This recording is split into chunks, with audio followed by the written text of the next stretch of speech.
Hello and welcome back to the Stronghold. I'm the Magi, and today we are going to be talking about the brand new quick draft environment for Brothers War, most specifically the top 3 archetypes that you're going to want to be looking for in your draft play. Having a plan is always important when you are trying to do quick draft, in particular when you are trying to do it for value. And this set is not only no exception, it is absolutely imperative because there is a lot of things going on in this draft environment. There are a lot of good archetypes, but not all of them are going to have the long-term benefits that we need as a value free-to-play players. Before we get into all that, take just a second and smash the like button. Truly, it'll only take a moment to do all of those YouTube things, and it really helps the community. Speaking of community, if you haven't been seeing our community updates, take a moment, tap the bell icon, and update your notification settings. There's a lot of great information, and your voice can help shape the future of the channel. Now, what were we talking about? Oh yeah, right. All right, so first things first, all of the gold signpost uncommons and their associated dual color pair archetypes are all pretty strong. And while I know that's not particularly helpful, especially when you're looking for a top 3 and a plan to go into this drafting environment, if you do come across any of these for your fairly mid-range, early-ish picks, any of them are pretty solid to try and draft into, and you probably won't do bad as far as a win perspective on that. The good news in that regard is we're going to use most of our early picks in this environment to pick up rares and retro frame artifacts, so you probably won't have an opportunity to be too terribly tempted by these in draft, but occasionally you might pick up some, like I said, in those mid-range picks of each pack. And that is because of some unique things that we've already kind of touched on with this, primarily being the retro frame artifacts. And we'll talk about some others like Power Stone, Converted Mana Cost Creep going on. In any limited environment, as value drafters, we are trying to balance the value that we're drafting against the value that we get from winning. And of course, we're all doing that from a mindset of outside of the draft being able to build decks to help us in our day-to-day grind. And in the Brothers War limited environment in particular, the seesaw effect has really leaned its source towards drafting for value and not worrying so much about getting those wins. To beat buying packs for Brothers War with the introduction of golden packs and the retro frame artifacts, you've got to average more than 2 rares for each pack, which means for a 5,000 gold event, we've got to pull 10 rares or more. And even when you subtract out the fact that we're going to win a pack, that means we're drafting 8 rares or more out of this in order to beat out buying packs. It is totally doable, but you just have to accept the fact that sometimes you're not building a draft deck to try and win in the event. You're just drafting the value. And now let's start talking about those specific archetypes. When we were prepping for the sealed events, we talked about the red base aggro was not very good for sealed. But when it comes to this limited draft environment, not only is there a reversal there, but it's pretty much a total reversal. In fact, the early thinking and the look on the meta is that the red-white and green-red aggro decks in particular are arguably some of the best decks you can be building in this format. Unfortunately, that means for us as value drafters, those highly contested archetypes are often going to be out of reach because again, we're using our early picks not to shore up a winning deck strategy like red, white, go wide aggro, but we are securing the rares and mythics for our collection. So don't get too hung up on trying to play these archetypes. Black is another thing that the early meta environment tended to get a little bit wrong. Uh, the general consensus was that black was the strongest color in the limited environment going into draft. But now the thinking is more along the lines of black is very strong in standalone cards, but is generally not playing well with the other colors. Nearly all of the black decks are in the bottom half of the 10 archetypes.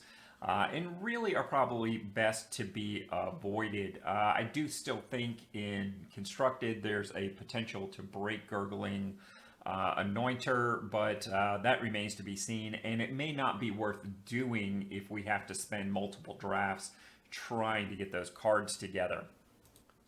And that is indicative of another one of the problems with the black in this limited environment.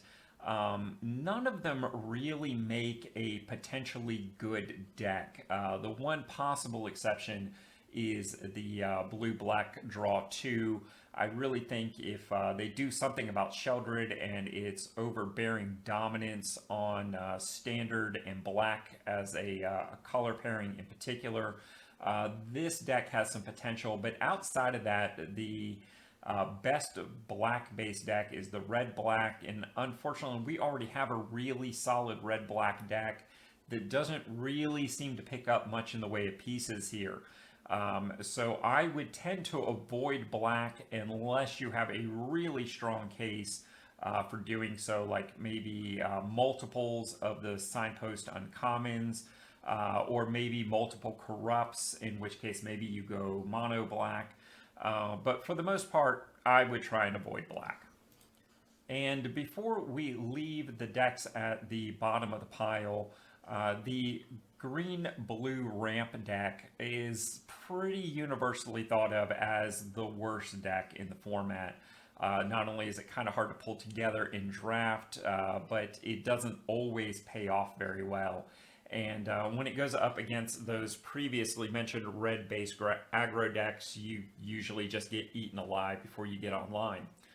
However, if you want to be able to play a lot of these higher converted mana costs, we are going to need a Power Stone / ramp shell to put them in standard. And this is probably the best archetype to allow you to do that. So if you are already in a very strong value position, having drafted multiple rares and things like that, and you're in that position to maybe not care about winning all that much, it's a fine opportunity to start picking up some of those blue-green ramp staples for that archetype in a standard build. All right, now let's talk about a couple of archetypes that are potentially more competitive, yet still attainable for us as value drafters to pick up with some of those late picks. First off, we've got the blue-red prowess go wide style deck. I think of these three, this is probably the one that is still going to be the most highly contested and the least likely to bear fruit for us. The fact that it is also a red-based deck makes it a little less tempting for us because it has more potential to go wrong. I think overall we will have a lot more luck sticking with the white base blue soldier or green artifact matters decks. I think there is just the right mix of winning potential and accessibility to a value drafter, while not really painting us into a corner where maybe we end up with a lot of off-color cards that we're not particularly interested in. So with all that in mind, and some of the other things that are going on with Brothers War this time, like golden packs maybe making draft a little less desirable, my advice is really twofold. If you are planning to do 5 or less drafts, I would focus on the green-blue ramp strategy and the green-white artifacts matter strategy. I think this is an area where you are less likely to, again, paint yourself into a corner that you don't really want to be in within the draft itself, and to end up with the most playable cards for this small number of drafts.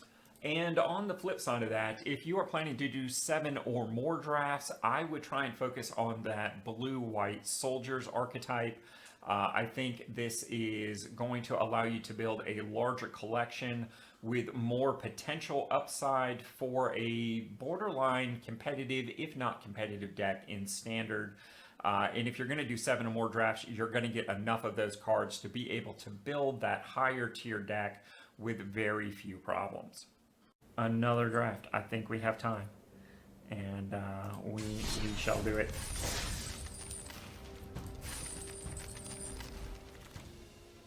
All right. So Fateful Handoff, pretty terrible and limited, but still a rare, and Thorn of Amethyst. Both of those pretty terrible. I think I'm gonna take the Amethyst here for the rare. I could play I could pick up the Tactician. That is probably the responsible thing to do here, to be honest.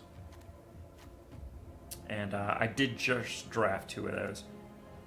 So going soldiers here would not be the worst thing ever. Nope, I'm gonna take the rare. We're in it for the value. And yeah, I think Excavation here. That's hard to argue. Boulder Branch is probably a better card if we're looking at just playability, but I think I like that Excavation. Maybe we end up in that blue-green build again. Thopter Mechanic feels pretty decent right there. Clear Cutter a little less so, but only a little. But I think I'm gonna go Thopter Mechanic. And what do we got here? Thran Power Suit is a solid meh. Heavyweight Demolisher is decent. No One Left Behind is pretty solid. Honestly, I think No One Left Behind is probably a little overrated, but only a little. Forge Chanter is pretty decent. Sprout is pretty decent. Coilless Rock. Yeah, I think that's where we're going. Let's go with the rock, baby. Splitting the Power Stone. Absolute travesty of a card. I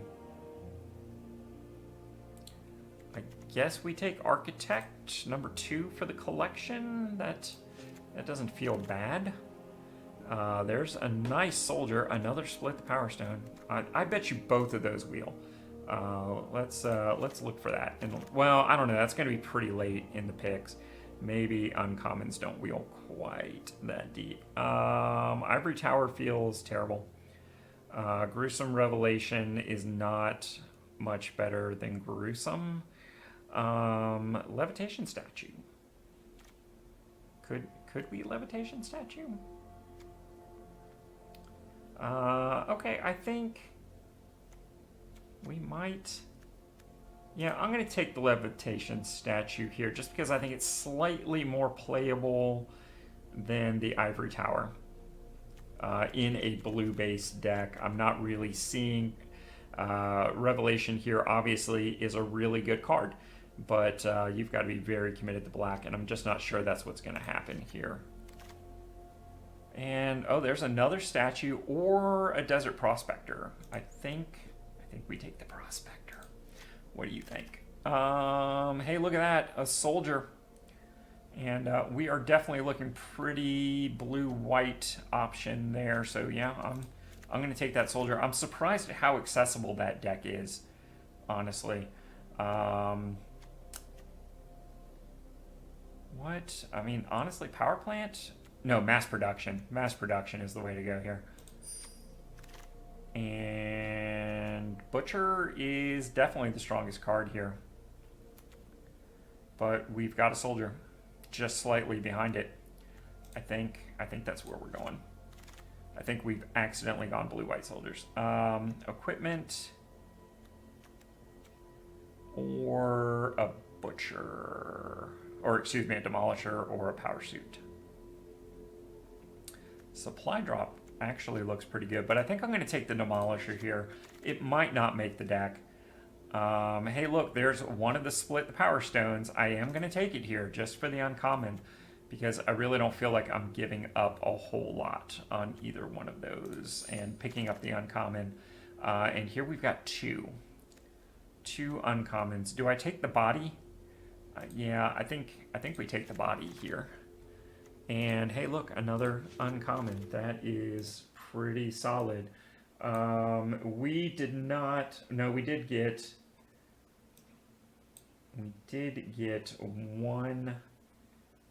2 commons out of that pack, which is not bad. Let's see here. Assembler. Yes, I think I will. Thank you. That's just crazy. I think here we take the architect, right? That feels, wow, look, all 3 workers in the same pack. Part of me hates that. Yeah, we'll take the architect. I think that's number 3 for the collection and 2 in this draft. That's pretty wild. Mass production, yep, thank you very much. We are definitely blue-white soldiers at this point. Here, I think I've got to take the guard, right?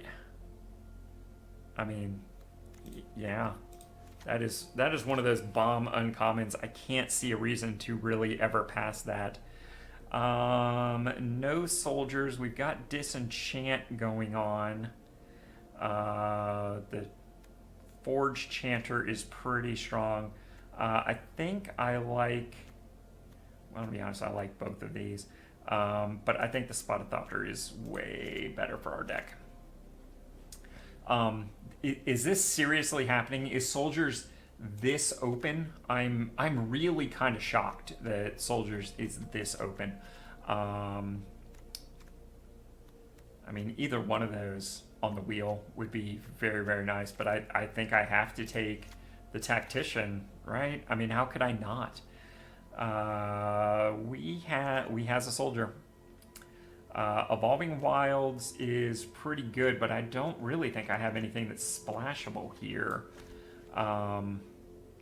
So do we take the realization, or I think we take medic, right? I mean, oh my god, are we gonna have a playable deck here? This is insanity. The rock is pretty solid here. Deadly Riposte also pretty good. Drawing a card off the Wellspring also pretty good. Demolition Field not quite so much. I mean, yeah, I think I take the rock here. Giant Growth also would be good to maybe splash in green. Wow, I think I have to take the Swift Spear here, just on the collection value. Although,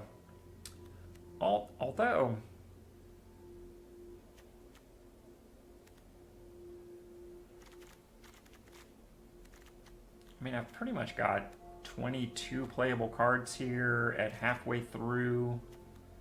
I think I can give up a pick for the Swift Spear and just chunk that down here in the sideboard.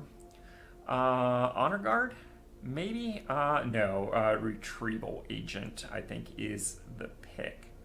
Although Disenchant,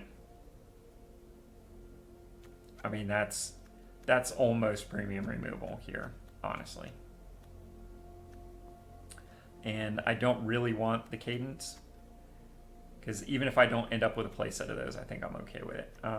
So yeah, I'm going to take the Disenchant as a removal piece. Another rock feels good, or Stone Retrieval Unit. No, the rock is just better. I mean, I hate having 3 copies of them, but good lord. Tower Worker. Yeah, I think we take the Tower Worker. I do want to complete a playset on that just to do silly things. I'm going to take the Pyrite Blast. It's probably not at all playable. Liquid Metal Coating or Desynchronize? I mean, I think I'm going to take the Liquid Metal Coating here. I just don't love 5 mana's a lot. Trade 1 for 1.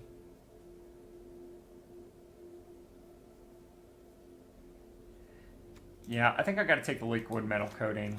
I'm not sure it'll get played. And Demolition Field. All right, that feels okay. Black Blade Reforged or Temporal Anchor. Wow. Okay, yeah, I guess we have to take Temporal Anchor. That could be absurd. And what do we take here? Wow. We've got another gruesome realization. I'm really surprised at how much that card is getting passed, which makes me not worry about getting them. Either of these is decent, but of course I'm just giving up a pick here to have other cards. I think Lantern isn't terrible, and I think it's probably better than just straight up giving up a pick for any of these uncommons. Is there anything here that I feel like I'm just really giving up a lot for? I mean, Adept is probably the best on-color card here for us, and I don't really love the Draw 2 deck, and I don't think it's great outside of that Draw 2. We do have a Soldier, pretty mediocre, and honestly, it could wheel. So yeah, I think I'm going to take the Lantern here, and maybe I don't even play it. We'll have to see how that goes. Mass Production feels really good right here. Rust Goliath, probably a better card. How many Mass Productions do I have? This will be my 4th copy of Mass Production and my 3rd in this deck. So we're very top heavy in this. Here, I think I have to take the Frontliner. Can't even really think about that. That Corrupt is going to make someone very happy. Let's see here. We've still got 3 uncommons in here. Excavation is... Defabricate is only okay. Elsewhere Flask is only slightly better. Mightstone Animation, I think, is head and shoulders here and worth passing the uncommons. This looks like a deck we might accidentally do some things with. And here, another Mightstone Animation or a Cavalier. And it feels really weird to be saying this, but maybe the correct play is to lower my curve a little bit here. I think Medic or Cavalier might wheel. So I'm going to go with the animation, I think. I mean, I've got 3 rocks, so another animation. Pretty crazy. And, I mean, that's just head and shoulders above everything else here.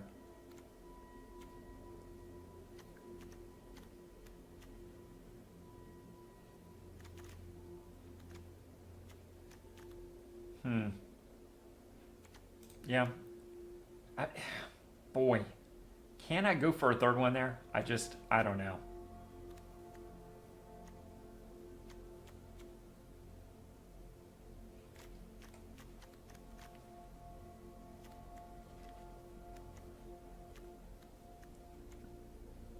Yeah, alright. We're just going to do it. A rebuff. Keeper is still terrible no matter how many times I look at it. Swift Boots, I think, is potentially the pick here, although Warlord's Elite might just be better.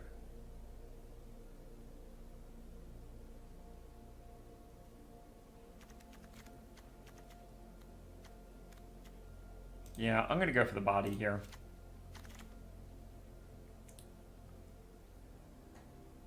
Third Pass Savant, the Drake, Ravager? Ravager, I think, might be the best card here, even though I won't be able to unearth it. I mean, rebuff is I mean, that's a good chunk of difference, to be honest.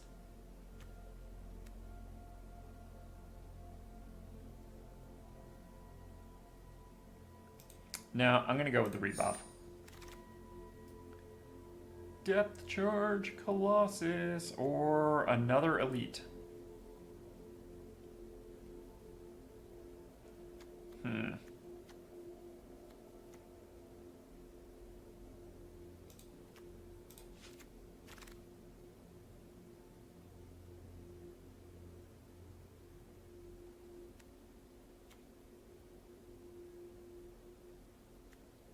I mean, the Amulet doesn't look terrible here. I mean, I really like Blanchwood Armor or Goliath, honestly. But I think I'm going to have time to pick up either of those later on. Yeah, I'm going to take the armor, but that is strictly for the collection. I'm not thinking that's going to get played here. Military discipline, you say. A combat trick, you say. Yeah, okay, everything else in the pack is basically red. So there we go. Excavation or defabricate? I mean, I think really either of those is kind of potato.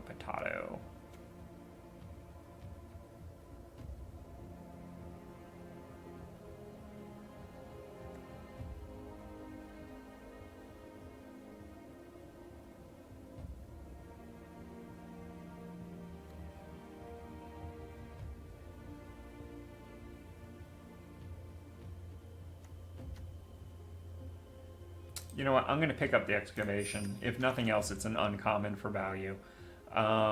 Here, I've got to take the medic over the excavation. And yeah, I'll take a gifted Pyrrhic Blast. Absolutely, I will. No surprise here. They are sending us into blue-white. So let's cut that bad boy right there. And that's really, I think, our only off color. They want us to cut the excavation. That's not really surprising. Liquid metal coating. Where did that go? There we go. Cutting that. Thorn Amethyst, also a cut. Refinery, also a cut. This deck actually looks pretty good. Keeper is gone. Splitting the Power Stone, no big shock there. They want to cut our military discipline. Okay, I will trust the AI here, particularly this early.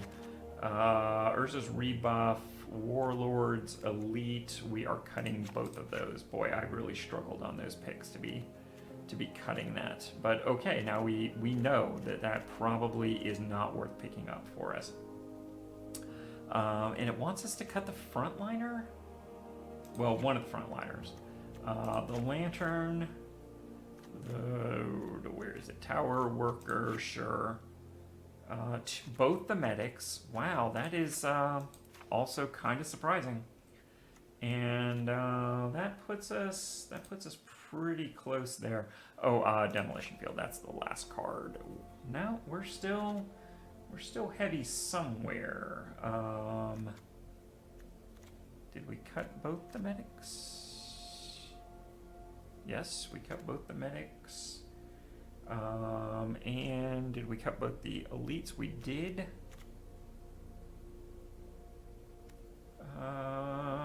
What is going on here? That we definitely want to keep.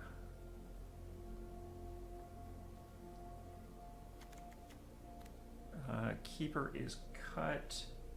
Splitting Power Stone is cut. Urza's Rebuff is cut. Slagstone, is that... No, we cut the Slagstone. Hate when I can't find the little cuts and things like that. So frustrating.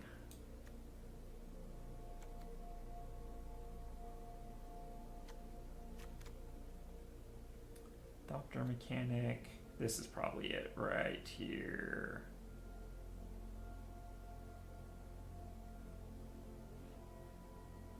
No, it wants the levitation. Thopter, Architect, it wants both of those. Mightstone Animation, it wants all of them. Of course, that. Autonomous Assembler, yep. Great Desert Prospector, the rocks. And our mass productions. Temporal Anchor. This is it right here, the Heavyweight Demolisher. Okay, so there it is, guys. Sorry about the long wait there while I try and figure out what the AI is wanting me to do. I kind of don't hate this curve. I thought it was very top heavy, but I mean it kind of is. But resolving any of these kind of wins. So let's see what we can do with this. Can we do better than one win here? I think this is probably the best draft deck I've had so far. Of course, this is only my third, so there we go.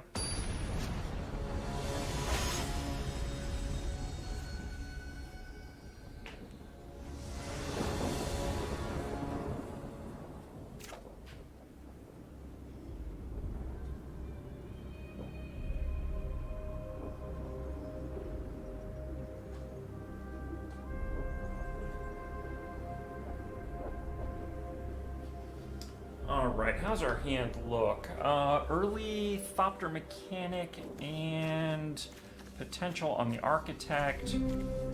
Sure. I think that's reasonable. Spotter Thopter might be a better turn 4 than the Architect. We'll just have to see how that plays out. Levitating Statue on a turn 2. I don't know, which is the better option here. I think the Mechanic probably, right?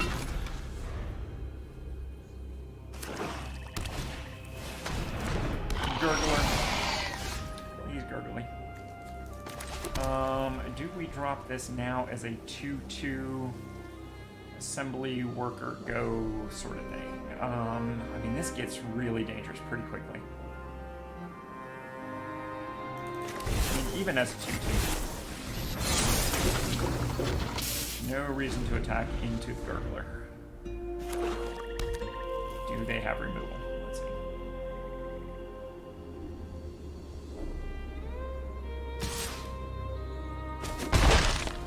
I will gladly take that one. No Power Stone to charge up.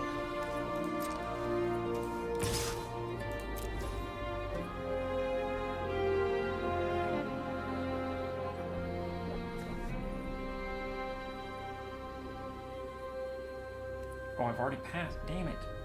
I should have attacked with him. I forgot he had vigilance. Yep. And, yep, misplay on my part. There we go. Power Stoning that statue feels potentially really good. I mean, a 4/4 flyer.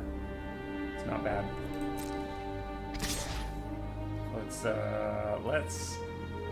Let's just take that. No need to really think about that.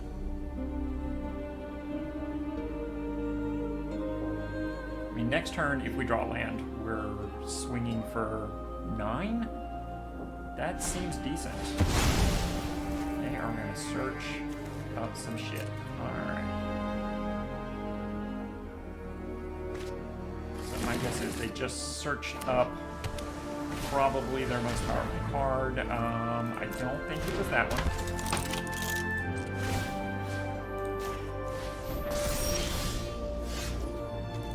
Ooh, boy, this is pretty good.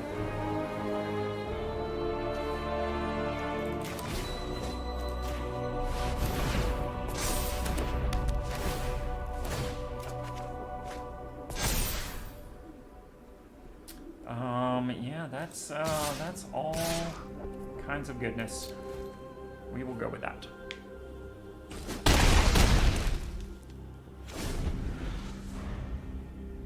just really wasn't in the mood to trade the mechanic. I feel like I have the high ground at the moment, so letting them get something else going on, yeah, that's not going to do a whole lot for you right here.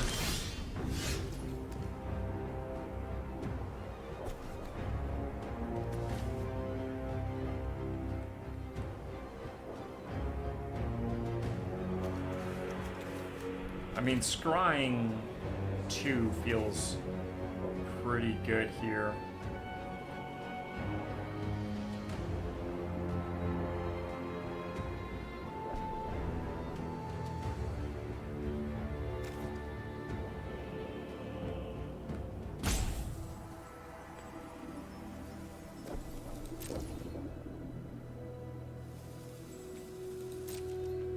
I think we swing out here. Let's put the pressure on. Make them make some tough decisions here. Sure. Yeah, okay, that's a thing. And I think I'm okay with that. So do I pump the assembler or play the prototype? I think the prototype is probably better than pumping the assembler.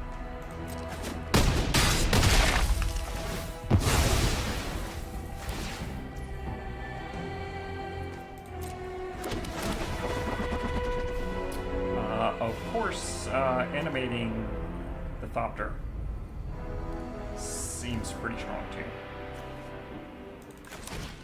That definitely puts more power on the board.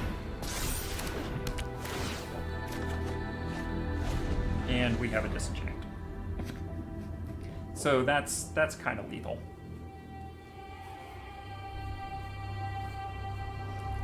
They've really got to have an answer here.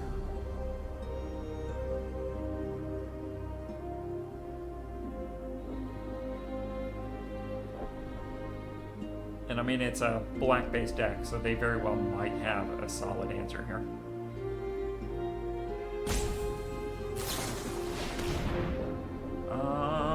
Yep. That's the thing.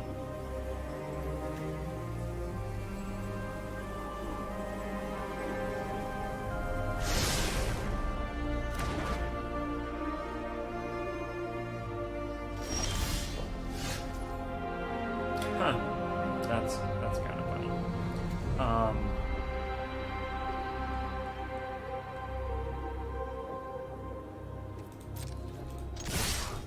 Alright, I think we just apply pressure.